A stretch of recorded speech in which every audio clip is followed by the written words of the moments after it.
Yes guys, welcome back to the Talking Rangers YouTube channel for another video, and a rather strange one. What a strange 24 hours it's been as a Queen's Park Rangers supporter. I think I've been through every single emotion, and that's not me even exaggerating. But before we get into this video, we're talking about Mick Beale. If you couldn't guess, make sure you hit subscribe to the Talking Rangers YouTube channel, hit like, and stay tuned for more content. Now let's get into it. Let's cast our minds back. We started to hear these rumours come out about Mick Beale, Wolves' interest after a couple of their targets rejected the job from a Wolves perspective. And then Wolverhampton Wanders started to come knocking for Mick Beale. And it seemed to take off really, really quickly. And I think some of the things that interested me a little bit and made me worry so much was maybe some of Mick's interviews. Now, I understand he's a very intelligent man. He didn't shut off the door. He didn't shut the door on Wolves, but he didn't leave it completely wide open. He kind of left his foot in the door, and I think that's why we got so worried. Then things started to progress. We're hearing rumours of an approach being made, of Beale becoming Wolves' #1 target, him becoming odds-on favourite to become the new Wolves manager. And then we started, I'm going to refrain from using the language I'd like to, we started to panic. And I think rightly so. And I think it's difficult because I can fully understand from Mick's perspective. He said from the start he was ambitious. He wants to manage in the Premier League. But fuel the rumours may be the wrong word. I think we were expecting a little bit more commitment from an offset. I think when we were the ones that gave him the chance to become a manager, he's got no managerial experience. Yes, he's got coaching experience, but the two are completely separate.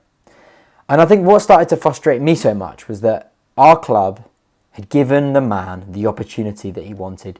Yes, other clubs may have been presenting him opportunities, but we took that gamble. We're the ones that employed him, give him a long-term contract. Yes, all right, didn't maybe give him as much finances as we'd liked or he'd like to, but he, in some essence, did get the backing in the transfer window. I think we've thrown everything at Beale that we can do, resource-wise. I think implementing changes. I think he's been really backed. The fan base have bought into Mick Beale. And I think what really started to wind me up was it just looked as though he jumped at the first opportunity. And I think that would be really disappointing given the fact that we're sat first in the league. And I think I'm not going to lie, last night I thought he was gone. I genuinely thought he was gone. And I really started to panic because, I mean, the problem is that a lot of players have come to play for Beale. And a lot of the players we have because of this window are here to play for Beale. I know that's maybe a little bit individualistic. Of course, QPR is a big club in the league. Not the biggest, not the smallest. Yes, we're an attractive club to come play for. Not the most attractive. But I think a lot of the reason we got some really good individuals was because of Mick Beale. And I think there had been a massive effect of him leaving the club. And I genuinely thought he was gone. I really did. I think Wolves fans on Twitter was very much entertaining, and they could probably say the same about us in that moment because we were crapping our pants. And it's such a problem because I think the squad at the moment it's at a stage where you look at players like Willock, Chair, maybe Dickey, Dieng. I feel like if we don't give promotion a good shot this season, I think they'll be gone next year. And I feel like this is our best chance with the current squad and some of our best individuals to get into the Premier League. Beale has got us to this point. We're sat top of the Championship with ridiculously limited funds. And I think that speaks volumes for Beale, his tactics, the culture he's installed, the belief, and the players that he's brought in this philosophy, and this way of playing, this outlook, this mindset to approaching matches. And that's why we've done so well. We've done phenomenally well. And it just felt yesterday, I think firstly, that it just, from the point where it looked like he was going, it looked like he really lacked integrity. I think he's come into the club, He's gone about this project he wants to do. He wants to take us to the next level. He wants players to develop. He wants players to come to the club and give 100%. So then don't contradict yourself and not give 100% by not sticking to the cause and jumping at the first opportunity. And for me, that would have been horrendous. And I think that would have left a severe sour taste in the mind. In the mouth, whatever the saying is. And I was really, really pissed off yesterday, to be honest. I didn't know what to approach the game. I think people were singing Mick Beale's song throughout the 90 minutes at certain stages. I didn't really get involved. I was that wound up. I was really, really disappointed because I think the problem is that who's next to come in as manager if Beale goes? And I think the talent out there, yes, there's some good managers, but they're nothing like what Beale's created. And the problem is that's Beale's squad, that identity. He's created this philosophy, as I just mentioned, in the squad. It's very difficult for a manager to come in, during the season and implement his own ideas that then contradict what Beale's done and the reasons why we've been so successful. So it would have been like back to the drawing board. I think the season could have really gone downhill if Beale didn't stick to the cause. The post-match interview last night, kind of interesting again. I don't blame the man. The thing is, he's so honest that it can be taken both ways. And I think even last night, I think that the West London Sport interview, the longer one, the press conference, and he was getting grilled about what he was doing, what was your mindset, where you want to go, etc., etc. And he seemed undecided himself, But I think this morning, when we saw the reports that he's denied the opportunity to go talk to Wolverhampton Wanderers, speaks volumes. Yes, you look at it and go, okay, my current job now, if you get a knock on the door and someone's going to offer to pay you 4 times your wages, you're going to be interested. That's human nature. But it's weighing up the other elements of the opportunity. And to know that he didn't even discuss formal talks of Wolves shows where he is. Yes, he could have jumped all the interviews, not chosen to comment. He did take them on head first. Yes, he may have not said from the outset what we really wanted to hear, but he was honest with us, and that is what he's always been. Whether we like it or we don't, he's not a man to play up to the cameras and tell you what you want to hear. He'll tell you hard-lined, and that's what we should appreciate. And sometimes that's going to go for you and against you. He's told us, the day he signed, he told us his ambitions to get in the Premier League.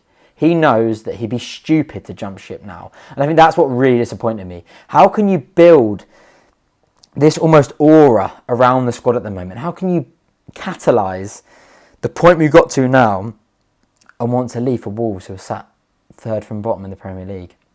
And he's not that stupid. Do I think he's going to stay long term? No, I don't.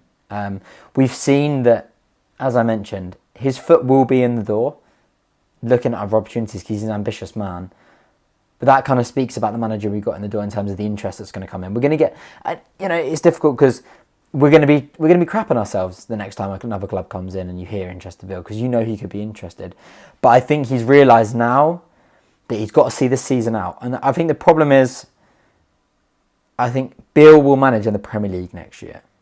Either with us, if he manages to get us there, or without us. I think he will leave at the end of the season if we don't get promoted.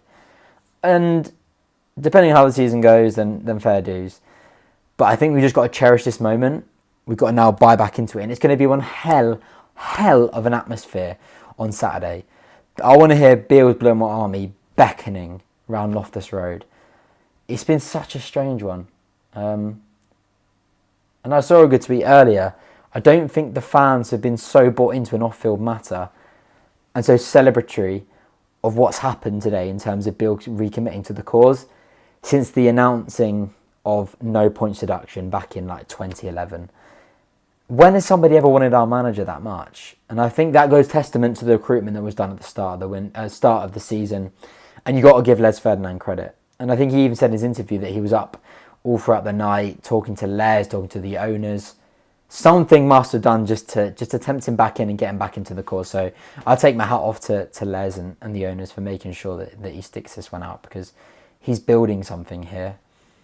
Yes, we've got to appreciate where he wants to go, but let's hope he can take us there with him. It's. I'm not even kidding. It's been like a really emotional 24 hours. I genuinely was so set last night that he was gone. Like, I was so set, and I was so pissed off. And then to see the reports this morning, it's just been like an absolute whirlwind. And it was so disappointing because last night we played so well. And I think the players, even in that element of instability, that little bit of caution, that little bit of worries, our manager going to be here tomorrow, the players delivered. And that speaks volumes.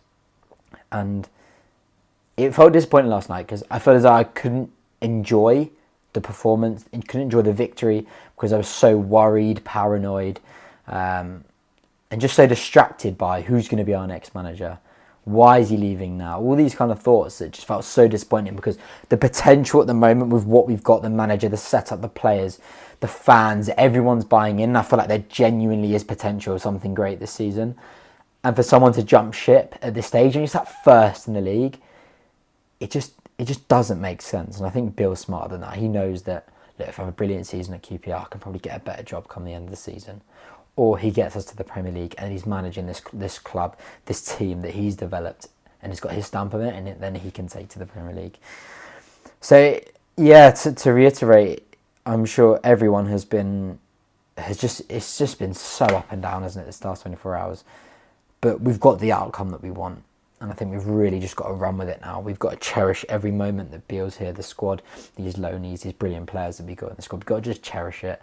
And just thank God that man is there to take us further, because and I think one statement reiterated from the official statement that QPR put out this afternoon. I think it was something along the lines of, I've asked everybody to buy into the cause. I have to do the same. I can't jump ship at the first opportunity. And I think that just echoes. Everybody is so bought in. You look at those videos of the players going around after the game. They're screaming, they're shouting, they're lapping up. You can see that passion. It radiates from the squad at the moment. There's so much self-belief, and I think it had been such a massive kick in the teeth for Beale to leave that squad behind. Where he's got players coming in, young players. He's selling them the dream in terms of what QPR can deliver for them. Then if he leaves himself, where does that leave those players that have committed to Beale and the cause and the club and everything that this situation is delivering for them? God, I don't even remember. Just at some points the last 24 hours I've just been speechless, truly speechless. But Wigan Saturday, can we get back-to-back home wins? Can we do it? I feel like it hasn't even sunk in. I feel like I'm hungover from last night in terms of emotionally, and I sound like a bit of a drip, but I'm not even going to lie to you. Because I feel like there's so much potential for this season that I just felt as though it was just going down the pan last night, and I really did. What a mess! How does football do this to you? We're sat here. I'm sat here talking about emotions for 24 hours because a bloke's leaving your football club. Strange, but that's the level it all means to us, and hopefully Beale understands that, and I think he does. And I think that reception he got last night, even with rumours of him saying he was agreed terms and all this nonsense, a lot of reports are just crap, but for him to come out and reject the opportunity to have talks to go manage a Premier League club because he wants to be at QPR speaks volumes. Now, I've been rambling about emotions and this and that, and we've got Beale, and the R's are going up, he says reluctantly. Nevertheless, that's some of my thoughts. Tried to just speak freely on whatever, because I don't even know, I don't think I can even have a line of structured thoughts about this, because it's been so all over the place. The whole fan base has been in meltdown, and I've been at the centre of that. I think I've epitomised that. I've been such all over the place, and I've had enough. Beale's staying. Let's move on. 3 points against Wigan. That would be lovely. Thank you very much for tuning in, and even if you're still here listening to me ramble about a bloke that supposedly was going to leave the football club, it isn't, but he's staying here. And that's it. Wigan at home. Let's do it. Let's see what we can bring this season. Let's get behind the boys, get behind the gaffer, our gaffer, And I'll see you in the next one. Come on, you R's.